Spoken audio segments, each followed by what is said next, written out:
نحمده ونصلي على رسوله الكريم اما بعد فاعوذ بالله من الشيطان الرجيم بسم الله الرحمن الرحيم رب اشرح لي صدري ويسر لي امري واحلل عقدة من لساني يفقهوا قولي۔ غسل، وضو اور تیمم۔ غسل جنابت کا طریقہ۔ حضرت میمونہ رضی اللہ عنہا بیان کرتی ہیں کہ رسول اللہ صلی اللہ علیہ وسلم نے غسل کا ارادہ فرمایا تو سب سے پہلے دونوں ہاتھ دھوئے۔ یہ غسل جنابت یعنی ناپاک جب انسان ہو جائے تو اس کے بعد پاک ہونے کے لیے جو غسل کرنا ہے اس کا طریقہ۔ تو آپ صلی اللہ علیہ وسلم نے سب سے پہلے اپنے ہاتھ دھوئے۔ ہاتھ کیوں دھوئے؟ کیونکہ باقی کام سب ہاتھوں سے ہی کرتا ہے انسان، تو اگر صفائی کرنے والے ٹول صاف نہیں تو صفائی کہاں ہوگی۔ پھر شرمگاہ کو دھویا یعنی استنجا کیا۔ پھر بایاں ہاتھ جس سے شرمگاہ کو دھویا تھا یعنی استنجا کیا تھا زمین پر رگڑا، پھر اس کو دھویا۔ زمین پہ کیوں رگڑا؟ اس لیے کہ اس زمانے میں صابن اس طرح اویلیبل نہیں ہوتا تھا، تو مٹی پاک کرنے والی ہوتی ہے، مٹی کے اندر ایسی صلاحیت ہوتی ہے جو جرمز کو کل کر دیتی۔ تو اگر آج آپ کے پاس صابن ہے تو اس کے لیے ضروری نہیں کہ آپ مٹی پر ہی ہاتھ رکھ دیں کہ اب آپ پریشان ہو کہ ہمارے واش روم میں تو ٹائلز لگی ہوئی ہیں اور مٹی نہیں ہے تو کیا ہمارا غسل نہیں ہوگا، تو اس کا آلٹرنیٹ آپ استعمال کر سکتے ہیں۔ پھر کلی کی اور ناک میں پانی ڈالا، پھر چہرہ دھویا، پھر کوہنیوں تک ہاتھ دھوئے، پھر سر پہ پانی ڈالا اور بالوں کی جڑوں تک پانی پہنچایا۔ یعنی صرف پانی ڈالا ہی نہیں بلکہ مل کے سر کو بالوں کے جڑ یعنی جہاں سے بال اگتے ہیں اس سارے حصے کو خوب تر کیا۔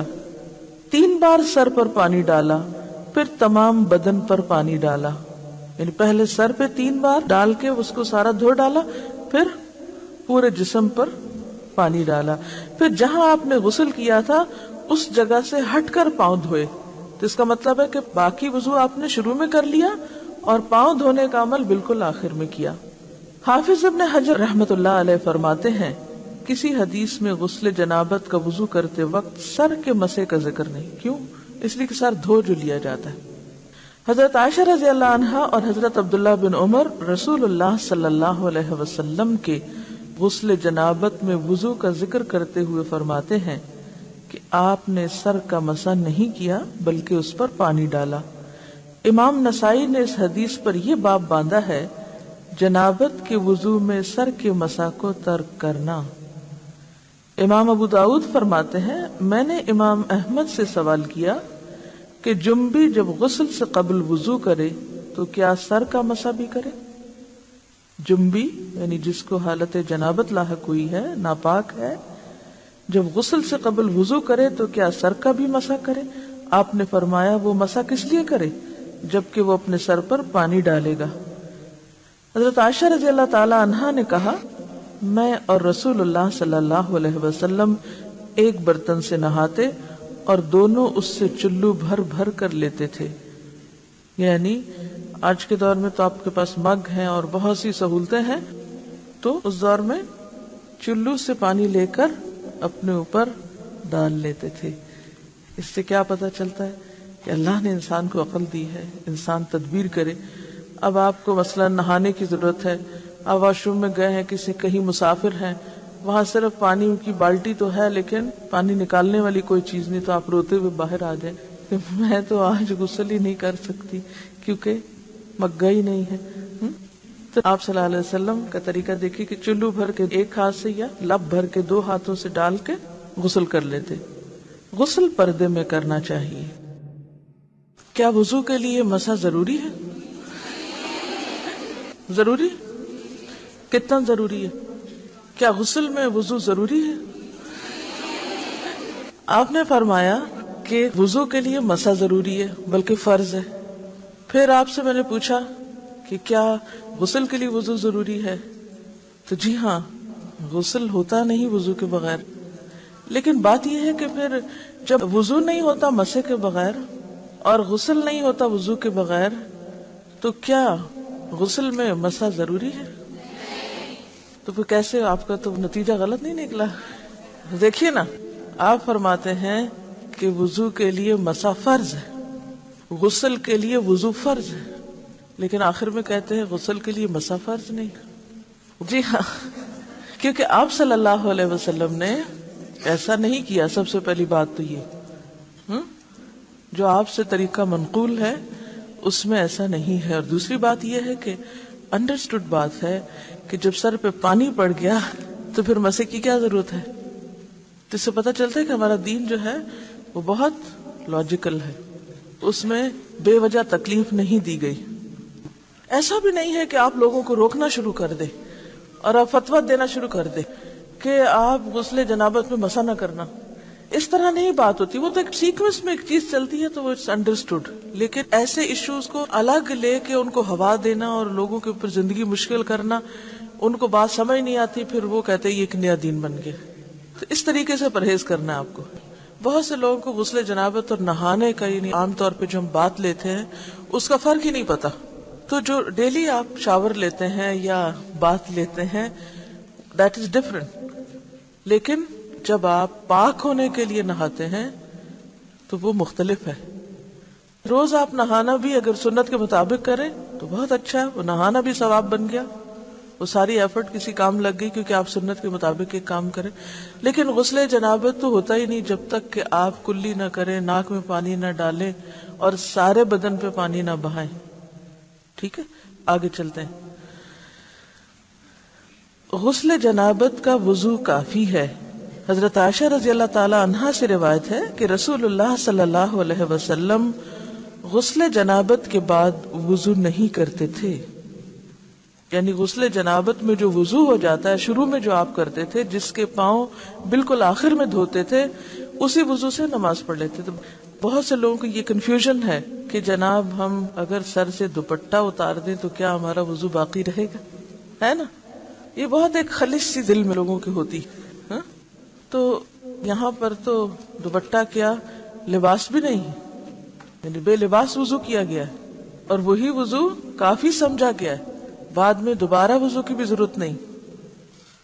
دیگر غسل جنابت کے بعد ان احوال کا ذکر کیا جاتا ہے جن میں غسل کرنا واجب، مسنون یا مستحب ہے. جمعہ کے دن غسل. حضرت ابن عمر رضی اللہ تعالی عنہ سے روایت ہے کہ رسول اللہ صلی اللہ علیہ وسلم نے فرمایا اذا جاء احدکم الجمعة فلیغتسل. جب تم میں سے کوئی شخص نماز جمعہ کے لیے آئے تو اسے غسل کرنا چاہیے. حضرت ابو ہریرہ رضی اللہ عنہ سے روایت ہے کہ رسول اللہ صلی اللہ علیہ وسلم نے فرمایا ہر مسلمان پر حق ہے کہ ہفتے میں ایک دن جمعہ کو غسل کرے، اس میں اپنا سر دھوئے اور اپنا بدن دھوئے. حضرت ابو سعید خدری رضی اللہ عنہ کہتے ہیں کہ رسول اللہ صلی اللہ علیہ وسلم نے فرمایا جمعہ کے دن ہر بالغ مسلمان پر نہانا واجب ہے. ابن جوزی رحمت اللہ علیہ فرماتے ہیں جمعہ کے دن غسل واجب ہے کیونکہ اس کی احادیث زیادہ صحیح اور قوی ہیں. ابن حزم اور علامہ شوکانی نے بھی اسی مذہب کو اختیار کیا ہے، یعنی اسے لازم قرار دیا ہے. لیکن اگر کوئی شخص کسی وجہ سے نہیں کر سکتا تو وہ گناہگار نہیں ہوگا. میت کو غسل دینے والا غسل کرے. حضرت ابو ہریرہ رضی اللہ عنہ روایت کرتے ہیں کہ رسول اللہ صلی اللہ علیہ وسلم نے فرمایا جو شخص مردے کو غسل دے اسے چاہیے کہ وہ خود بھی نہائے. حضرت ابن عباس رضی اللہ عنہ سے روایت ہے کہ رسول اللہ صلی اللہ علیہ وسلم نے فرمایا تم پر میت کو غسل دینے سے کوئی غسل واجب نہیں کیونکہ تمہاری میت طاہر مرتی ہے، یعنی پاک ہوتی ہے، نجس نہیں، یعنی مردہ کوئی ناپاک چیز نہیں ہو جاتا، لہذا تمہیں ہاتھ دھو لینا ہی کافی ہے. یعنی میت کو نہلانے کے بعد غسل مستحب تو ہے، لازم نہیں، ضروری نہیں. دونوں احادیث کو ملانے سے یہ مسئلہ ثابت ہوا کہ جو شخص میت کو غسل دے اس کے لیے نہانا مستحب ہے، ضروری نہیں. چنانچہ ابن عمر فرماتے ہیں ہم میت کو غسل دیتے، پھر ہم میں سے بعض غسل کرتے اور بعض نہ کرتے. حافظ ابن حجر نے اسے صحیح کہا ہے، یعنی چوائس پر ہے. نو مسلم غسل کرے۔ قیس بن عاصم رضی اللہ عنہ سے روایت ہے کہ جب وہ مسلمان ہوئے تو رسول اللہ صلی اللہ علیہ وسلم نے انہیں حکم دیا کہ پانی اور بیری کے پتوں کے ساتھ غسل کریں۔ بیری کے پتے صابن کی جگہ ہیں۔ نو مسلم کو یعنی نیو مسلم کو غسل کرنا اس لیے بھی ضروری ہے کہ قبل از اسلام اگر وہ جنبی تھا کبھی یا ناپاک تھا، یا ایک عورت کئی بار حائضہ ہوئی تو اس نے غسل جنابت تو نہیں کیا ہوگا نا، تو ایسی صورت میں جب ایک شخص مسلمان ہوتا ہے تو اس کے لیے غسل کرنا لازم ہوتا ہے تاکہ وہ پاک ہو جائے۔ عیدین کے روز غسل۔ نافع کہتے ہیں کہ حضرت ابن عمر رضی اللہ عنہ عید الفطر کے روز غسل کیا کرتے تھے۔ حافظ ابن عبد البر فرماتے ہیں کہ عیدین یعنی دونوں عیدوں چھوٹی بڑی عید کے دن غسل کے بارے میں رسول اللہ صلی اللہ علیہ وسلم سے کوئی حدیث ثابت نہیں، صحابہ رضی اللہ عنہم کا عمل ہے، یعنی صحابہ کرام نے ایسا کیا ہے، خود نبی صلی اللہ علیہ وسلم سے کوئی حدیث ثابت نہیں۔ اہل علم کی ایک جماعت کے نزدیک یہ غسل جمعہ پر قیاس کرتے ہوئے مستحب ہے، یعنی یہ بھی پسندیدہ ہے، کیونکہ جمعہ کا دن بھی مسلمانوں کی عید کا دن ہوتا ہے، کائنڈ آف عید ہے جمعہ۔ تو اسی طرح جو اصل عید کا دن ہے اس کو پھر کس پر قیاس کریں گے؟ جمعہ کے دن پر، تو وہ غسل بھی پسندیدہ ہوگا۔ لیکن اگر سردی کی وجہ سے کسی تکلیف سے انسان نہ کر سکے تو گناہگار نہیں ہوگا۔ بہقی میں ہے، بعض لوگ اس کو بہقی پڑھتے ہیں، تو یہ بہقی نہیں ہے بلکہ بہقی ہے۔ بہق ایک علاقے کا نام ہے جس کی طرف نسبت۔ بہقی میں ہے حضرت علی رضی اللہ عنہ نے فرمایا جمعہ، عرفہ، قربانی اور عید الفطر کے دن غسل کرنا چاہیے۔ یہ عیدین کے روز غسل پر سب سے اچھی دلیل ہے، یعنی حضرت علی کا قول۔ امام نووی فرماتے ہیں اس مسئلہ میں اعتماد حضرت عبداللہ بن عمر کے اثر پر ہے۔ اثر جو ہے وہ بھی حدیث ہی کو کہتے ہیں جو صحابی کی طرف منسوب ہوتا ہے۔ نیز جمعہ کے غسل پر قیاس اس کی بنیاد ہے، یعنی اس اثر کی یعنی صحابی کے قول کی بنیاد کس پر ہے؟ جمعہ کے دن کے غسل پر۔ احرام کا غسل۔ حضرت زید بن ثابت سے روایت ہے کہ حج کا احرام باندھتے وقت رسول اللہ صلی اللہ علیہ وسلم نے غسل فرمایا۔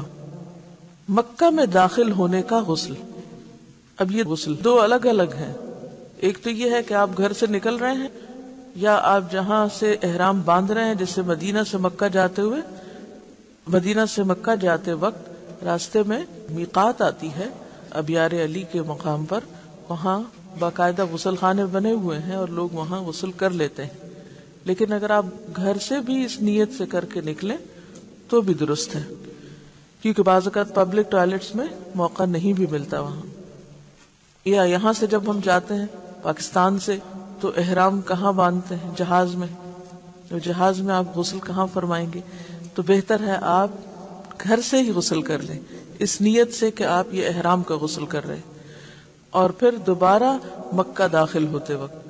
اب تو یہ چونکہ فاصلے بہت مختصر ہو گئے ہیں، لیکن اس کے باوجود جدہ ایئرپورٹ پر بھی ایسے غسل خانے موجود ہیں جہاں انسان مکہ کی طرف جانے سے پہلے شاور لے سکتا ہے۔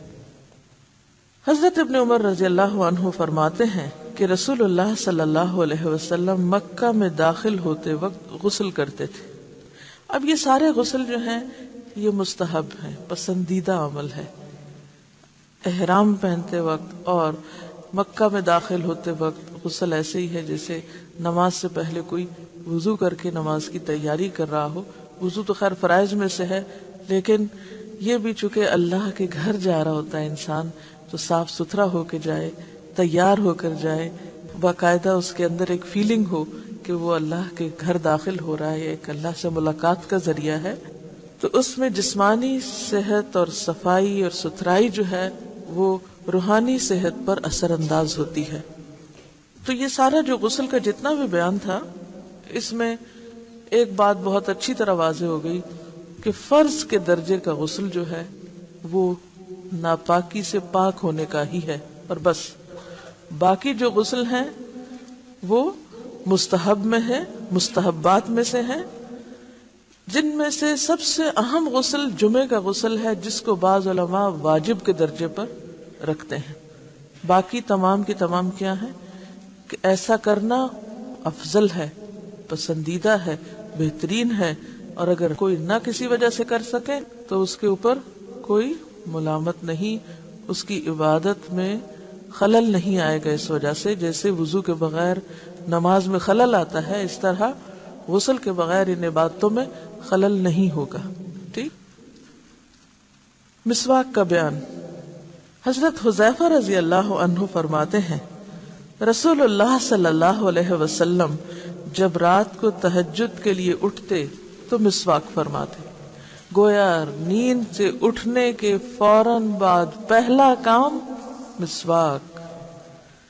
حضرت ابن عباس رضی اللہ عنہ فرماتے ہیں نبی صلی اللہ علیہ وسلم رات کو ہر 2 رکعت کے بعد مسواک کرتے، یعنی صرف اٹھنے کے بعد ہی نہیں بلکہ 2 رکعت نماز پڑھ کے تہجد کی، پھر مسواک کر لیتے، پھر 2 رکعت پڑھتے، پھر مسواک کر لیتے، یعنی اتنی کثرت کے ساتھ آپ مسواک کیا کرتے تھے، کیونکہ اس سے پوری نیند چلی جاتی، انسان دوبارہ سے فریش ہو جاتا ہے، اور قرآن پڑھنے میں لطف بھی زیادہ آتا ہے جتنا آپ کا منہ زیادہ صاف ہوگا۔ سیدہ عائشہ رضی اللہ عنہا سے روایت ہے کہ رسول اللہ صلی اللہ علیہ وسلم نے فرمایا مسواک منہ کے لیے طہارت کا سبب اور اللہ کی رضامندی کا ذریعہ ہے۔ سیدہ ام سلمہ رضی اللہ عنہا سے روایت ہے کہ رسول اللہ صلی اللہ علیہ وسلم نے فرمایا جب بھی میرے پاس جبریل آتے تو مجھے مسواک کرنے کا حکم دیا کرتے تھے۔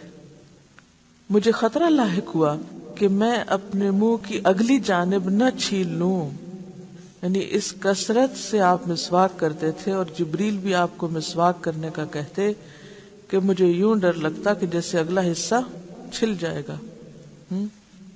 حضرت ابو ہریرہ رضی اللہ عنہ سے روایت ہے کہ رسول اللہ صلی اللہ علیہ وسلم نے فرمایا اگر میں اپنی امت کے لیے مشکل نہ جانتا تو اپنی امت کو عشاء کی نماز میں تاخیر کرنے اور ہر نماز سے پہلے مسواک کرنے کا حکم دیتا۔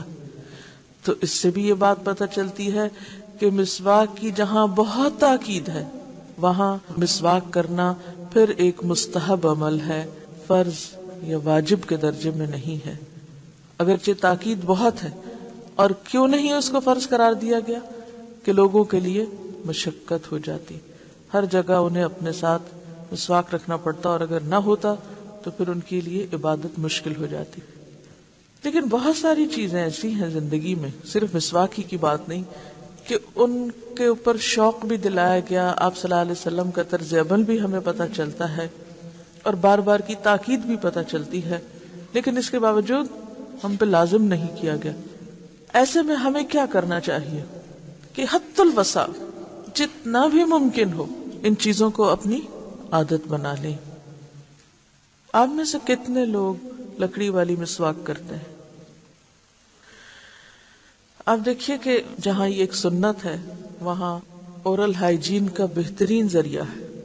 کوئی ربڑ، پلاسٹک کا ٹوتھ پیسٹ، کوئی ماؤتھ واش، کوئی دوسری چیز دنیا کی اس کی جگہ ہے ہی نہیں۔ ایک بہت ہی نیچرل انداز ہے منہ کو صاف کرنے کا، اور آپ دیکھیں گے کہ اگر آپ واقعی اس کو روٹین میں کرتے ہیں تو جو آپ کا ڈینٹل ڈکے ہے اس کو آپ پریونٹ کر سکتے ہیں، جو کہ کسی بھی ٹوتھ پیسٹ سے نہیں ہو سکتا، کیونکہ ہر ٹوتھ پیسٹ میں کسی نہ کسی طرح کی شوگر، کسی نہ کسی طرح کے کچھ ایسے کیمیکل شامل کیے ہوتے ہیں، پریزرویٹوز وغیرہ، اس کو پریزرو کرنے کے لیے، جبکہ لکڑی کو پریزرو کرنے کے لیے کوئی ایسی ضرورت نہیں ہوتی۔ تو جو فائدے مسواک کے ہیں وہ کسی برش اور ٹوتھ برش اور ماؤتھ واش کے نہیں ہیں، یا ٹنگ کلینر کے نہیں ہیں، کیونکہ آپ دیکھیں کہ جو عام ٹوتھ برش ہوتا ہے وہ اس سے ٹنگ نہیں کلین کر سکتے، آپ کو پھر ٹنگ کلینر الگ لینا ہے، پھر منہ کی خوشبو کے لیے ایک الگ چیز استعمال کرنا ہے، تو اس میں وقت کا کتنا ضیاع ہے، مال کا کتنا ضیاع ہے۔ ایک لکڑی کی سٹک پہ آپ کا کیا لگے گا؟ اس کا یہ مطلب نہیں کہ آپ ٹوتھ پیسٹ نہ کریں، وہ بھی آپ ایٹ ٹائمز کر لیں، لیکن اس کی عادت ضرور ڈال لیں، اور عادت ڈالنے میں صرف صحت کے فائدے کو سامنے رکھتے ہوئے نہیں بلکہ سنت کو سامنے رکھتے ہوئے، کیونکہ مسواک کے ساتھ جو نماز پڑھی جاتی ہے اس کا 70 گنا اجر بڑھ جاتا ہے بغیر اس کے جو مسواک کے بغیر پڑھی جاتی. اچھا اب آپ دیکھیے کہ بات ہے عادت کی، بات ہے استعمال کے طریقے کی، کیونکہ میں نے بہت غور کیا کہ لوگ ایسا کیوں نہیں کر پاتے. تو اس کی ایک بڑی اہم وجہ یہ ہے کہ لوگوں کو استعمال کرنا نہیں آتا. یہ بہت بڑی رکاوٹ ہے. یا پھر یہ کہ اس کی اویلیبلٹی نہیں ہوتی. نمبر 2، دل بھی چاہتا ہے، نیت ہے، ارادہ ہے، لیکن ملتا نہیں. یا یہ نہیں پتا ہوتا کہ کون سا مسواک کیا فائدہ رکھتا ہے اور کون سا ہمیں سوٹ کرتا ہے جو ہم آسانی کے ساتھ کر سکتے ہیں. تو اس میں 2-3 کام ہمیں کرنے ہیں پریکٹیکلی. ایک تو یہ ہے کہ بالکل کوئی جھجک نہیں، کوئی شرم نہیں، کچھ نہیں، مسواک کرنے کا طریقہ سیکھنا ہے. کیونکہ بعض مسواک آسان ہوتے ہیں استعمال کرنے، جن میں زیتون کا یا نیم کا جو مسواک ہوتا ہے اٹس ویری ایزی، بہت جلدی اس کا آگے وہ برش بن جاتا ہے اور انسان بہت آسانی سے کرتا ہے. اسی طرح عام طور پہ جو پیلو کا مسواک ہے وہ بھی بہت فائدہ مند چیز ہے. نبی صلی اللہ علیہ وسلم حلق تک مسواک کیا کرتے تھے کہ ساری جو آپ کی علائشیں ہیں وہ آپ کی زبان یا ٹنگ کے پچھلے حصے پہ چلی جاتی ہیں، وہاں جم جاتی. تو جب آپ اس کو کلین کر دیتے ہیں تو آپ معدے کی بہت ساری امراض سے خود بخود نجات پا جاتے ہیں. اور حضرت عائشہ فرماتی ہے کہ آپ صلی اللہ علیہ وسلم جب مسواک کرتے تھے تو اع کی آواز آتی تھی، یعنی وہ اتنا آگے تک کرتے تھے کہ جیسے تھرو اپ کرنے لگے ہوں. اور آپ کو پتا ہے میں سب سے ہارڈسٹ مسواک یوز کرتی ہوں اور وہ تمبر کی مسواک ہے. میں مری سے یا ابٹاباد سے خاص طور پر منگواتی ہوں. جو بھی کوئی وہاں سے آنے والا ہو تو میری ریکویسٹ ہوتی ہے. ابھی پچھلے دنوں میں کینیڈا گئی تھی، میں نے کینیڈا تک وہی مسواک مانگی کیونکہ مجھے اس کے علاوہ کسی اور میں لطف ہی نہیں آتا. وہ سب سے سخت مسواک ہے اور آخر تک وہ کڑوی رہتی ہے. بعض مسواک ہوتے ہیں نا شروع میں وہ نر ہوتے ہیں اور پھر اس کے بعد ختم ہو جاتے ہیں، لیکن جب سے میں نے وہ شروع کیا الحمدللہ دانتوں کو کوئی تکلیف نہیں ہوئی. کہ ہوتا ہے نا کہ کوئی درد یا کسی قسم کی کوئی کھچاؤ یا کچھ، الحمدللہ. حالانکہ اس سے پہلے کچھ نہ کچھ سلسلہ چلتا ہی رہتا تھا. سب سے پہلے نرم ترین مسواک اگر آپ شروع کریں گے تو آپ کے لیے بہت آسانی ہوگی اور آپ کو عادت پڑ جائے گی. ونس آپ یوز ٹو ہو جائیں گے تو پھر کسی بھی قسم کا مسواک آپ یوز کر سکیں گے. سب سے نرم اور سب سے آسان اور سب سے زیادہ جس کا آگے برش بن جاتا ہے زیتون کا مسواک ہے. اور اس میں یہ ہے کہ اگر آپ اس کو تھوڑا سا بھی بھگو دیں پیچھے سے، سامنے سے نہیں پیچھے سے، تو وہ چونکہ درخت کا حصہ ہے تو فوراً آگے تک اپنا اثر پہنچا دیتا ہے. اس کو اتنا زیادہ دیر نہیں آپ بھگوئیں کہ جس سے یہ بالکل ہی گل کے اتر جائے یا ٹوٹنے لگے، کیونکہ اگر آپ زیادہ بھگوئیں گے تو آپ کرنے لگیں گے اور یہ آپ کے ہاتھ میں ٹوٹنے لگ جائے گا مسواک. اور آپ یہ بھی کر سکتے ہیں کہ آپ اس کو تھوڑی دیر اگر اگلی سائڈ بھی 5 منٹ صرف بھگو دیں تو اس کے بعد آپ دانت سے چبانا شروع کریں. جب آپ چبانے لگیں گے تو اس سے آپ کے ویسے بھی دانتوں کی جو ہڈی ہے وہ مضبوط ہوگی. اور چباتے ہوئے آپ اگر یہ باہر کا چھلکا جو ہے اس کو تھوڑا سا دانت سے ہی چھیل دیں، چھری سے کسی اور چیز سے اس کو نہ چھیلیں کیونکہ یہ ویسے ہی بہت نرم ہے. اور اس کے بعد آپ اس کو دائیں بائیں کرنا شروع کریں اور تھوڑی دیر کے بعد جب یہ نرم ہو جائے تو پھر نرم حصہ جو بالکل بالوں کی طرح نرم ہو جاتا ہے پھر اس کو آپ زبان پر استعمال کرنا شروع کریں. انشاءاللہ ایک دفعہ سلسلہ شروع ہو گیا تو پھر آپ اس کو چھوڑ نہیں پائیں گے. یعنی جو آپ کو طہارت و نظافت کا احساس ہوگا مسواک کے بعد وہ کسی بھی اور چیز کے ساتھ ہوتا ہی نہیں. اس وقت جو مجھے آپ سے مطلوب ہے وہ یہ کہ اپنے اوپر اس سنت کو لازم کر لیں اور اس کورس میں جو تربیتی کورس ہے فوکسڈ رہیے کہ جو اس کورس کا مقصد ہے وہ پورا ہو. اس کورس کا مقصد یہ ہے کہ جن سنتوں سے ہم اب تک اعراض برتے ہوئے ہیں ان سنتوں کو اپنی عملی زندگی میں داخل کر لیں.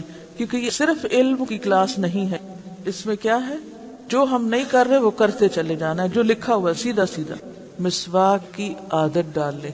تو انشاءاللہ العزیز آپ واقعی دنیا کے اعتبار سے بھی فائدے دیکھیں گے. اور دوسرا یہ کہ آپ کی نماز میں خشوع اور پھر اطمینان قلب ہے وہ بھی انشاءاللہ نصیب ہوگا. اور سب سے بڑا فائدہ کہ سنت پر عمل کا اجر ملے گا. وضو کا بیان. نیند سے جاگ کر پہلے ہاتھ دھوئیں. صبح جب پہلے آپ واش روم میں پہنچے تو ہاتھ دھوئیں. حضرت ابو ہریرہ رضی اللہ عنہ سے روایت ہے کہ رسول اللہ صلی اللہ علیہ وسلم نے فرمایا وَإِذَا اسْتَيْقَظَ أَحَدُكُم مِّن نَّوْمِهِ فَلْيَغْسِلْ يَدَهُ قَبْلَ أَنْ يُدْخِلَهَا فِي وَضُوئِهِ فَإِنَّ أَحَدَكُمْ لَا يَدْرِي أَيْنَ بَاتَتْ يَدُهُ۔ جب تم نیند سے جاگو تو اپنا ہاتھ پانی کے برتن میں نہ ڈالو جب تک کہ اس کو 3 بار نہ دھو لو، کیونکہ تم نہیں جانتے کہ اس ہاتھ نے رات کہاں گزاری ہے۔ مطلب یہ ہے کہ نیند سے جاگ کر ہاتھ پہنچوں تک 3 بار دھو کر پھر انہیں پانی کے برتن میں ڈالنا چاہیے۔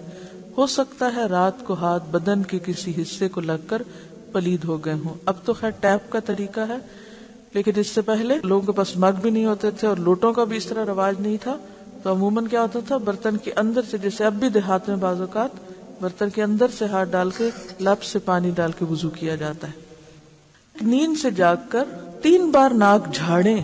اب یہ بھی سنت ہے، بعض لوگ کو دیکھا گیا وہ صرف پانی ڈال لیتے ہیں، تو جھاڑتے نہیں ناک کو۔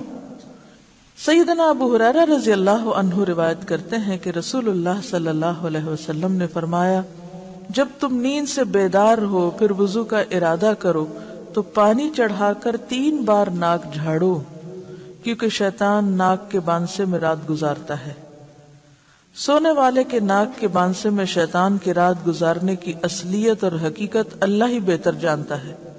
ہمارا فرض ایمان لانا ہے کہ واقعی شیطان رات گزارتا ہے، اور اگر دیکھا جائے تو ساری غلاظتیں جو ہیں ہوا کی یا پولوشن کی، وہ سانس لیتے وقت ناک میں ہی جمع ہوتی ہیں۔ تو اگر آپ ناک جھاڑیں گے تو وہ سب کچھ صاف ہو جائے گا۔ اور اس کا بھی طریقہ کیا ہے کہ اگر آپ ایک جیسے دایاں پہلے جھاڑ رہے ہیں تو بائیں کے اوپر آپ انگوٹھا اگر رکھ لیں تو پورے کا پورا جو ہے وہ پہلے ایک طرف سے اور پھر دوسری طرف سے اور پھر دونوں طرف سے برابر، تو اس سے آپ دیکھیں گے کہ کان اور ناک اور یہ پورے سائنسز ہر چیز کھل جائے گی آپ کی، یعنی پیچھے تک آپ کا دماغ جو ہے وہ ایکٹیو ہو جائے گا۔ کیونکہ جب ہم دونوں طرف سے اکٹھا ہی جھاڑ لیتے ہیں نا تو اس سے کیا ہوتا ہے کہ وہ پوری شدت کے ساتھ نہیں صفائی ہوتی۔ مسنون وضو کی مکمل ترتیب۔ وضو کے شروع میں بسم اللہ ضرور پڑھنی چاہیے، کیونکہ رسول اللہ صلی اللہ علیہ وسلم نے صحابہ کرام سے فرمایا، بسم اللہ کہتے ہوئے وضو کرو۔ واضح رہے کہ وضو کی ابتدا کے وقت صرف بسم اللہ کہنا چاہیے، الرحمن الرحیم کے الفاظ کا اضافہ سنت سے ثابت نہیں۔ نبی صلی اللہ علیہ وسلم نے فرمایا، جو شخص وضو کے شروع میں اللہ کا نام نہیں لیتا اس کا وضو نہیں۔ رسول اللہ صلی اللہ علیہ وسلم جوتی پہننے، کنگھی کرنے، طہارت کرنے اور غرض تمام کاموں میں دائیں طرف سے شروع کرنا پسند فرماتے۔ یہ عادت بھی ہمیں ڈالنی ہے، کیا؟ ہر کام دائیں جانب سے۔ پھر دونوں ہاتھ پہنچوں تک 3 بار دھوئیں۔ ہاتھوں کو دھوتے وقت ہاتھوں کی انگلیوں کے درمیان خلال کریں، یعنی صرف اوپر سے نہیں دھوئیں بلکہ اندر کے حصوں کو بھی گیلا کریں، انگلیوں میں انگلی ڈال کے۔ پھر ایک چلو لے کر آدھے سے کلی کریں اور آدھا ناک میں ڈالیں اور ناک کو بائیں ہاتھ سے جھاڑیں۔ یہ عمل 3 دفعہ کریں۔ پھر 3 بار منہ دھوئیں، یعنی چہرہ۔ پھر ایک چلو لے کر اسے ٹھوڑی کے نیچے داخل کر کے داڑھی کا خلال کریں۔ پھر دایاں ہاتھ کوہنی تک 3 بار دھوئیں، پھر بایاں ہاتھ کوہنی تک 3 بار دھوئیں۔ ایلبو کو کہتے ہیں کونی، اور یہ جو ہڈی ہے یہ شامل ہونی چاہیے اس میں۔ پھر سر کا مسح کریں۔ دونوں ہاتھ سر کے اگلے حصے سے شروع کر کے گدی تک پیچھے لے جائیں، یعنی جہاں تک بالوں کی جڑیں ہیں۔ پھر پیچھے سے آگے اسی جگہ لے آئیں جہاں سے مسح شروع کیا تھا، یعنی جیسے خواتین کے بال لمبے ہوتے ہیں یا ان کے الجھنے کا ڈر ہوتا ہے تو آپ اس کو اس طرح کر کے بھی آہستہ آہستہ لا سکتے ہیں، ضروری نہیں کہ پورے بال پیچھے سے آگے الٹائیں۔ آپ نے سر کا 1 دفعہ مسح کیا، سر کا مسح 3 بار نہیں 1 بار، لیکن پورے سر کا مسح۔ پھر کانوں کا مسح اس طرح کریں کہ شہادت کی انگلیاں دونوں کانوں کے سوراخوں سے گزر کر کانوں کی پشت پر انگوٹھوں کے ساتھ مسح کریں۔ کانوں کا مسح اس طرح کریں کہ شہادت کی انگلیاں دونوں کانوں کے سوراخوں سے گزار کر کانوں کی پشت پر انگوٹھوں کے ساتھ مسح کریں۔ انگوٹھے پیچھے اور شہادت کی انگلی سوراخوں کے اندر۔ پھر دایاں پاؤں ٹخنوں تک 3 بار دھوئیں اور بایاں پاؤں بھی ٹخنوں تک 3 بار دھوئیں. یعنی اگر آپ ٹیپ کے آگے بھی دھو رہے ہیں تو اس کو 3 دفعہ پاؤں کو ہلا لیں، اور اگر آپ پانی ہاتھ سے ڈال کے کر رہے ہیں تو 3 چلو ڈال لیں. جب وضو کریں تو ہاتھ اور پاؤں کی انگلیوں کا خلال کریں، یعنی پاؤں کی انگلیوں کے اندر بھی انگلی ڈالیں، چھوٹی انگلی. مستورد بن شداد رضی اللہ عنہ روایت کرتے ہیں کہ میں نے رسول اللہ صلی اللہ علیہ وسلم کو وضو کرتے ہوئے دیکھا کہ آپ اپنے پاؤں کی انگلیوں کا خلال ہاتھ کی چھنگلی یعنی چھوٹی انگلی سے کر رہے تھے. حضرت عبداللہ بن عمر نے فرمایا کہ اگر زخم پر پٹی بندھی ہوئی ہو تو وضو کرتے وقت پٹی پر مسح کر لے اور ارد گرد کو دھو لے. یعنی مثلا بازو پر اگر پٹی بندھی ہوئی ہے تو جتنا حصہ پٹی کا ہے اس کو تو مسح کر لے اور باقی حصے کو دھو لے. اگر ٹیپ کے نیچے لے جانا ممکن نہ ہو تو ہاتھ سے پانی ڈال کے اس کو دھو لیا جائے. پٹی نہ بھی بندھی ہو تو بھی مسح کر لیں. ٹھیک ہے نا.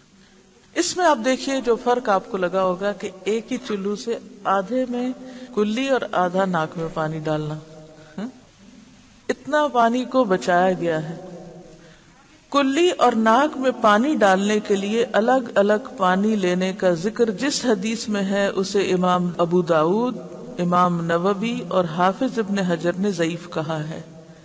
امام نووی اور امام ابن قیم رحمۃ اللہ علیہ فرماتے ہیں کہ رسول اللہ صلی اللہ علیہ وسلم کے وضو کا طریقہ چلو سے آدھا پانی منہ میں اور آدھا ناک میں ڈالنا ہے، یعنی یہ افضل طریقہ ہے.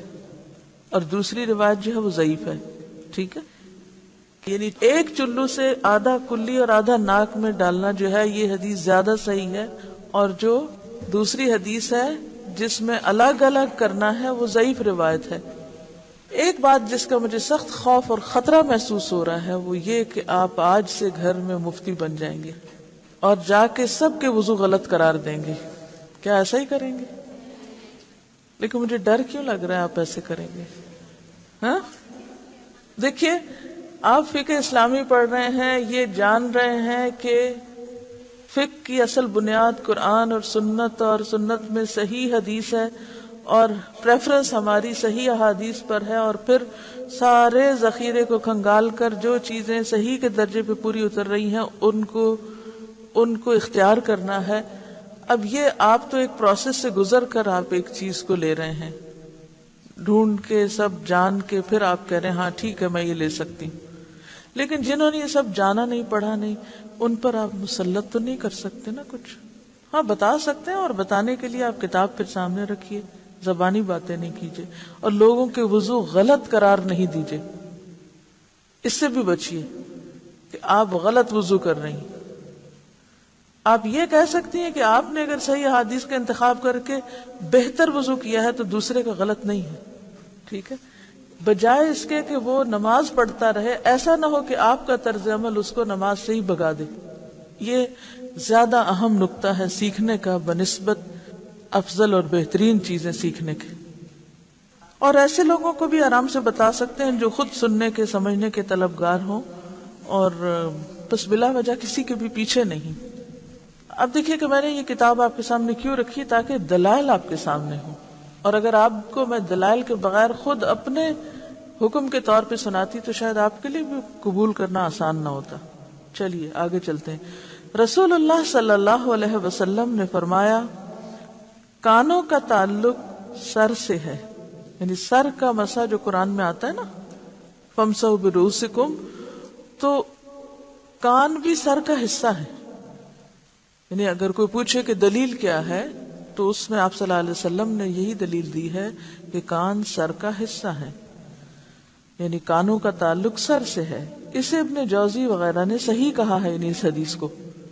اس کا مطلب یہ ہے کہ کانوں کے لیے نئے پانی کی ضرورت نہیں، یعنی مسح کرتے وقت وہ سر ہی کے مسح میں شامل ہے. کانوں کے مسح کے لیے نئے پانی لینے والی روایت کو حافظ ابن حجر نے شاذ کہا. شاذ کیا ہوتا ہے؟ ان یوزول، انوکھی رائے جو جمہور سے ہٹ کر ہو. حافظ ابن قیم رحمت اللہ علیہ فرماتے ہیں کہ گدی کے نیچے گردن کے الگ مسح کے بارے میں قطعاً کوئی صحیح حدیث نہیں ہے.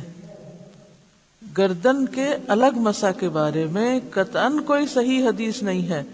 گردن کے مسح کی روایت کے متعلق امام نووی فرماتے ہیں یہ حدیث بالاتفاق ضعیف ہے، بالاتفاق. ٹھیک ہے.